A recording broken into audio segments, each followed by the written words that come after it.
নূহ নবী আলাইহিস সালামের আসল নাম ছিল আব্দুল গফফার।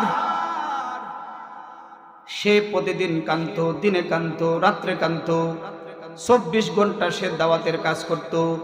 সকালবেলা দাওয়াত দিত, বিকালের বেলা দাওয়াত দিত, গোপনে দাওয়াত দিত, প্রকাশ্যে দাওয়াত দিত, উঁচু আওয়াজে দাওয়াত দিত, নিচু আওয়াজে দাওয়াত দিত, একা একা মানুষকে পাইলে দাওয়াত দিত।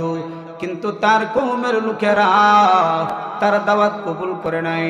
সে যখন দাওয়াত দিত, আল্লাহর কথা যখন বলতো, তার কওমের লোকেরা কানের মধ্যে আঙ্গুল দিত, নাউজুবিল্লাহ বলে আঙ্গুল দিয়া বা তুলা দিত। শুনে নাই।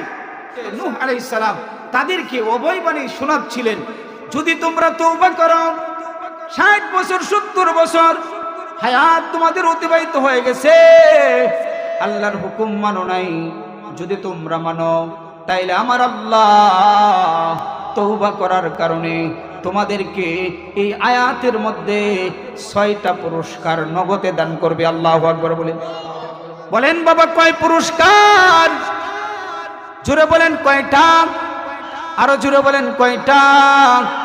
6টা। নূহ নবীর কথাটা আল্লাহ পাক রব্বুল আলামিন বর্ণনা করতেছেন, ফাকুলতু ইস্তাগফিরু রাব্বাকুম, তোমরা তোমাদের রবের কাছে ক্ষমা চাও, তিনি বড়ই ক্ষমা করেন ওয়ালা, তিনি ক্ষমা করে দিবেন, তিনি তোমাদের জিন্দেগীর সমস্ত গুনাহ খাতা মাফ করে দিবেন।